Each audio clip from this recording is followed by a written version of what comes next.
Hey, what's going on, guys? It's xJawz, and today I got a game of Headquarters Pro on Fuel, and I'm going to be using the AK-47 with the red dot sight, sleight of hand, stopping power, and Ninja Pro.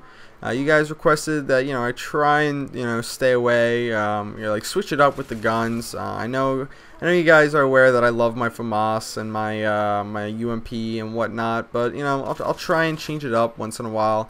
So I'm using the AK-47, like I said, red dot sight. And an interesting thing about the AK-47, in case you guys didn't know, it has no idle sway when you use no attachment. But as soon as you add any attachment, it doesn't really matter what it is. Like it could be FMJ or extended mags. It's going to add idle sway to it, which means like when you're looking down your sight and you're not shooting, the like crosshair thing, or like what's it called, I don't know what that thing's called that you aim with on the gun, but whatever it's called, it won't move if you don't have any attachments on your gun. But like I said, as soon as you add any attachment, then it kind of like sways around, like in real life. Like if you were breathing, it would move around and you wouldn't be able to hold a steady shot. Well, that's what happens, which can definitely be detrimental. But what I find with the AK-47, oh, right there, that guy had painkiller on, and I was just like, F that. I just shot almost an entire clip. I'm almost out of bullets, and if I stay out there, probably gonna get picked off from somebody else on his team who sees the red dot. So I moved in. It's just one of those situations, and I think I've said this before. You gotta understand, like, when you're outplayed, and I was clearly outplayed right there. Like I didn't have much of a chance of staying alive. But anyway, back to what I was saying about the sights. Yes, it is true that no attachment equals no idle sway, but then the problem you're going to run into is, especially with the AK-47, is that it has a ton of recoil. So I mean, yes, if you're not shooting, the sights aren't going to move around at all, but if you're shooting, you're still going to run into a lot of recoil and muzzle flash. So I decided to go with, well, like, the silencer does help a little bit with the recoil, but not much. It does help with the muzzle flash as well, but I think that the best attachment for the AK is the red dot or the holographic, if you like prefer the holographic. I just like the red dot. It seems a little bit less cluttered, and I don't know, that's just me. I don't know what you guys enjoy, but it just allows me to position my shots a little bit better with a gun like this that has so much recoil. Picked up a FAMAS right here, and oh my god, I got so lucky there again with that guy who was looking up in the air. I guess I kind of juked him. I made him think that I was going up here before, and then I went downstairs and hid. I'm using the Killstreaks setup, the Predator, the Harrier, and the emergency airdrop.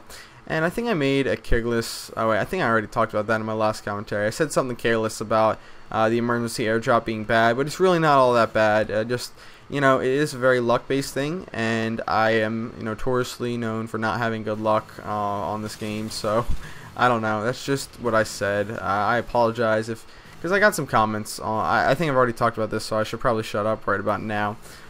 So you saw my main tactic for covering the first headquarters. God, I'm talking so slow. But my main tactic for covering the first headquarters was not to run out there, because if you run into a headquarters, I mean, yeah, even the best of us, like even the best player, is going to be able to hold down a position with like a SPAS 12 or something like that, or a submachine gun for a little bit, but you're probably going to end up dying. I mean, you're going to run into the situation where they're just going to overload you, like they're going to like rush you, and eventually they're all going to rush at the same time, or just a couple of them, and you're going to lose the headquarters. So I positioned myself in both of the first two headquarter things away from the headquarters with an assault rifle, and was able to be pretty successful at getting these guys who were spawning down by the middle of the street. You can see that both the spawns, the ones before and the one now, is allowing me to pick them off from a distance safely. But I still end up dying. But I got my fair share of kills there, and was able to protect the headquarters for a decent amount of time. So call my emergency airdrop and cross my fingers, hope for the best, and just kind of chill out here.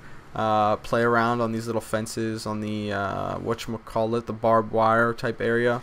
I get one Harrier strike, UAV, precision airstrike, and a Predator missile, which isn't all that bad, to be quite honest. I mean, I think I've what was I thinking the other day?